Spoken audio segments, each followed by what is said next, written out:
Sir, middle class के साथ साथ मैं दूसरा बड़ा मुद्दा जो आज इस वक्तव्य में आपके सामने पेश करना चाहूंगा सर, वो है रेलवे का। सर, रेलवे का एक अतिरिक्त बजट आया करता था जिसकी प्रथा बंद हो गई। आप इस भारतीय रेल की महत्व इसी चीज से समझ सकते हैं कि उसके लिए एक अतिरिक्त बजट सदन में पेश किया जाता था। क्योंकि अब रेल बजट पेश नहीं होता तो उस पर व्यापक चर्चा भी नहीं होती। लेकिन इस वक्तव्य के माध्यम से मैं रेल बजट से संबंधी कुछ चीजें आपके सामने अवश्य रखना चाहूंगा। इस यूनियन बजट 2025-26 में माननीय वित्त मंत्री जी ने 2,55,000 करोड़ की फाइनेंशियल एलोकेशन रेलवेज की कैपेक्स के लिए मांगी है।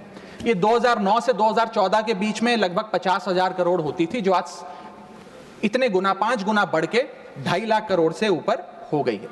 तो इस पे व्यापक चर्चा अवश्य होनी चाहिए। सर, भारतीय रेल जो भारत की लाइफलाइन कहलाई जाती थी, आज उसकी स्थिति ऐसी है कि अगर मजबूरी ना हो तो शायद कोई यात्री रेल की ओर देखना भी ना चाहे।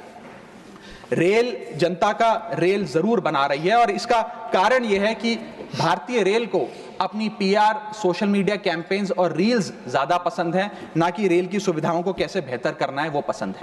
सर, भारतीय रेल एक समय इस देश के 140 करोड़ आबादी का गौरव और उम्मीद हुआ करती थी, गरीबों का सहारा हुआ करती थी। लेकिन आज मैं बताना चाहता हूं कि भारतीय रेल की वो स्थिति है जो शायद ही पूरे सब कॉन्टिनेंट के तमाम रेलवे से अगर आप कंपेयर करें तो बद से बदतर होती जा रही है। सर, जितनी आबादी ऑस्ट्रेलिया की है, स्विट्जरलैंड की है, डेनमार्क की है, स्वीडन की और अन्य देशों की है, उससे ज्यादा लोग भारतीय रेल में रोज सफर करते हैं। सर, इतना महत्व है भारत की रेलवे का। लेकिन कई बड़ी चिंताएं आज भारत के एक आम रेल यात्री को सता रही हैं, जो मैं चाहूंगा इस बजटरी एलोकेशन के माध्यम से वित्त मंत्री जी और रेल मंत्री जी इसे एड्रेस करें। पहला है सर, घटती रफ्तार और बढ़ता किराया। सर, जहां दुनिया की ट्रैवल की रफ्तार बढ़ रही है, वहीं भारतीय रेल जो हमारी लाइफलाइन है उसकी रफ्तार घट रही है। पहले तो सर शताब्दी और राजधानी की स्पीड कम कर दी गई ताकि वंदे भारत की स्पीड बढ़ा दी जाए और उसको फास्टेस्ट ट्रेन घोषित किया जाए। लेकिन अब जून 2024 की रिपोर्ट बताती है कि वंदे भारत की भी स्पीड को कम कर दिया गया है। बताया जा रहा है कि हमारे रेल ट्रैक्स उतने पर्याप्त नहीं है कि इतनी तेज रफ्तार पे वंदे भारत भाग सके। सर, आज हम विश्व गुरु बनने तो अवश्य चले हैं, लेकिन यह बात जाननी भी जरूरी है कि चीन और जापान की सबसे स्लोएस्ट रफ्तार पे चलने वाली ट्रेन भारत की सबसे फास्टेस्ट रफ्तार पे चलने वाली ट्रेन से कहीं ज्यादा तेज दौड़ती है सर। और अगर रेल धीमी होगी तो देश की इकोनॉमी, देश की अर्थव्यवस्था का चक्का धीमा चलेगा। और किराए की तो सर क्या ही बात करें, जिस वंदे भारत का प्रचार रेल मंत्री जी करते थकते नहीं हैं, आज उस वंदे भारत का किराया इतना है कि गरीब आदमी छोड़िए, आम आदमी भी उसे अफोर्ड नहीं कर पा रहा। सर, वित्तीय वर्ष 2013-14 में एवरेज फेयर पर पैसेंजर पर किलोमीटर 32 पैसे हुआ करता था। 2021-22 वित्तीय वर्ष में ये 107% बढ़ के 66 पैसा हो गया है। सर, इतने रेल के किराए में इजाफा देखा गया है। हवाई चप्पल वालों को हवाई यात्रा कराने का वादा सर था सर, लेकिन हवाई चप्पल पहनने वालों को इतना निचोड़ दिया कि शायद अब वो रेल यात्रा के भी लायक नहीं रहे। सर, दूसरी समस्या है, बुरी हालात है थर्ड एसी और सेकंड एसी के। थर्ड एसी, सेकंड एसी को सर एक समय पर जनरल बोगी, एक समय पर लग्जरी माना जाता था, लेकिन आज वो जनरल बोगी से भी बुरी स्थिति में है।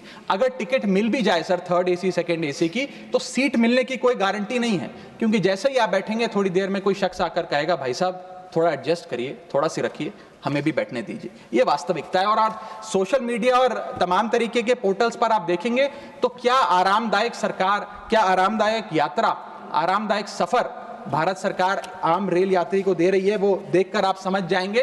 जैसे कहते हैं ना सर, हिंदी का सफर अंग्रेजी का सफर बन गया है भारतीय रेल के एक यात्री के लिए। कई रूट्स पर आलू की बोरियों की भांति लोगों को ठूसा जा रहा है, और अगर शौचालय में भी, ट्रेन के टॉयलेट में भी सीट मिल जाए तो आदमी अपने आप को सौभाग्यशाली समझता है। सर, जहां भेड़ बकरियों की तरह भोले भाले लोगों को ट्रेन में ठूसा जा रहा है, पूरी टिकट लेकर सुविधा के नाम पे सिर्फ धक्का दिया जा रहा है, और सर हमारे देश के भोले भाले आम आदमी इसको अपनी किस्मत समझकर स्वीकार कर लेते हैं। सर, मैं तीसरी बड़ी रेल समस्या जो कि है मिसमैनेजमेंट, अव्यवस्था, उस पर आपका ध्यान आकर्षित करना चाहूंगा। सर, पहले तो रेल की टिकट मिलती नहीं, अगर मिल भी जाए आपने अगर 2, ढाई, 3 महीने पहले टिकट बुक कराई हो, टिकट कंफर्म हो जाए तो सीट मिलने की कोई गारंटी नहीं। और सर आप अपना अनुभव देखिए, जब आप सबसे पहले प्लेटफॉर्म पर पहुंचते हैं अपनी ट्रेन में चढ़ने के लिए, तो आपको चारों तरफ सिर्फ गंदगी ही गंदगी नजर आती है। अगर बुजुर्गों के साथ या घर परिवार की महिलाओं के साथ आप ट्रैवल कर रहे हैं तो एक क्लीन वॉशरूम तक आपको मुहैया नहीं कराया जाता। और हालात यह है कि लोग मजबूर हैं प्लेटफॉर्म पर अखबार बिछाकर सोने के लिए, और वेटिंग एरिया के नाम पर तो सर सिर्फ एक नेम प्लेट, एक बोर्ड लगा नजर आता है और कुछ नहीं नजर आता। तो सर ट्रेन पे चढ़ने से लेकर ट्रेन पे उतरने तक की एक बड़ी लंबी फहरिस्त है अव्यवस्था की। यहां तक कि सर आज जब इस ठंड के मौसम में एक यात्री एक लंबा सफर तय करता है ट्रेन में और सोचता है कि थोड़ा आराम कर लूं, कंबल चादर खोल के ओढ़ने का प्रयास करता है, तो उस कंबल चादर से इतनी बदबू आती है, इतनी दुर्गंध आती है, और उसके जवाब में रेल मंत्री और रेल मंत्रालय बताता है कि हम महीने में 1 बार कंबल धोते हैं। महीने में 1 बार कंबल धोएंगे तो सर सुगंध आएगी कि दुर्गंध आएगी, ये मैं चाहूंगा कि सरकार इसका फैसला ले। हाइजीन रिलेटेड कंप्लेंट्स में पिछले 2 वित्तीय वर्षों में 500% का इजाफा हुआ है। ये दिखाता है कि हाइजीन स्टैंडर्ड्स को कितना कॉम्प्रोमाइज करती जा रही है हमारे देश की रेल। और सर अगर प्लेटफॉर्म पे भूख लग जाए तो आपको पानी वाली चाय, गंदे तेल में तले समोसे और छोले भटूरे अवश्य मिल जाएंगे। और इसी के साथ साथ अगर आपने IRCTC का खाना बुक किया हो और रेल विभाग आपको खाना दे, तो जब वेज थाली आप मंगाएंगे तो उसमें आपको कॉम्प्लीमेंट्री मच्छर, कॉकरोच और कीड़े मकोड़े भी नसीब हो सकते हैं। जब आप वेज थाली ऑर्डर करेंगे और ये आपको नसीब नहीं होंगे तो सूखी रोटी, कच्चे चावल और पानी जैसी दाल तो अवश्य मिलेगी। सर महाकुंभ को लेकर कई आयोजन बड़े बड़े किए गए और कहा गया कि भारतीय रेल बड़ी सक्रिय होकर महाकुंभ का आयोजन कर रही है। मैं बताना चाहूंगा कि प्रयागराज का रेलवे स्टेशन और आसपास के कई रेलवे स्टेशन को बंद करना पड़ा क्योंकि सरकार क्राउड मैनेजमेंट नहीं कर पाई।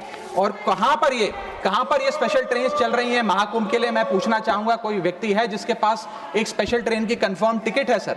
और सर मैं चौथी बड़ी चीज जिस पर आपका ध्यान आकर्षित करना चाहूंगा वो है आम आदमी से लूट। सर पहले तो IRCTC की वेबसाइट का इंटरफेस कुछ इस प्रकार है कि आप टिकट बुक नहीं कर पाएंगे। जब बुक करने के लिए थर्ड पार्टी ऐप्स पे जाएंगे तो वो आपसे मोटा कमीशन लेंगी। आप खुदा ना खास्ता आपकी यात्रा कैंसिल हो जाए तो मोटा कैंसिलेशन चार्ज भी आपसे वसूला जाएगा।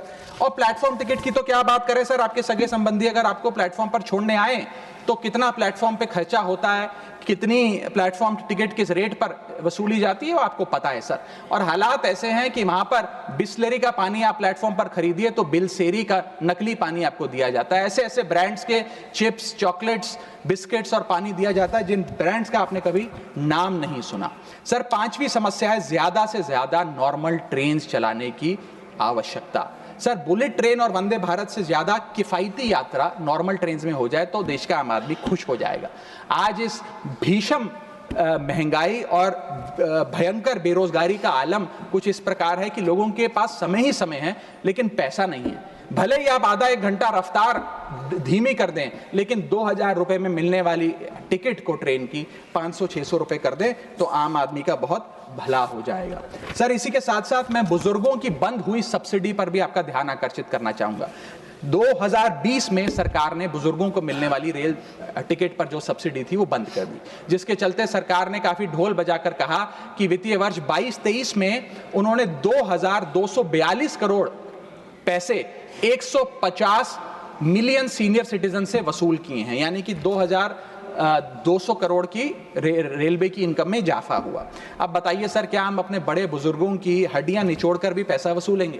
पूरी जिंदगी भर काम करने के बाद एक सीनियर सिटीजन सोचता है कि रिटायरमेंट के बाद तीर्थ करने जाऊंगा, धार्मिक स्थानों पे जाऊंगा, लेकिन आज हम ये सब्सिडी बंद करके उन पर महंगाई का एक बड़ा बर्डन डाल रहे हैं। मैं वित्त मंत्री जी को और रेल मंत्री जी को कहना चाहूंगा कि अगर ये बड़े बुजुर्ग तीर्थ यात्रा पे जाएंगे तो शायद आप ही के लिए दुआएं मांगेंगे। सर इसी के साथ साथ मैं रेल और जनता की सुरक्षा, ये मेरा आखिरी पॉइंट है सर, इसके टुवर्ड्स भी आपका ध्यान आकर्षित करना चाहूंगा।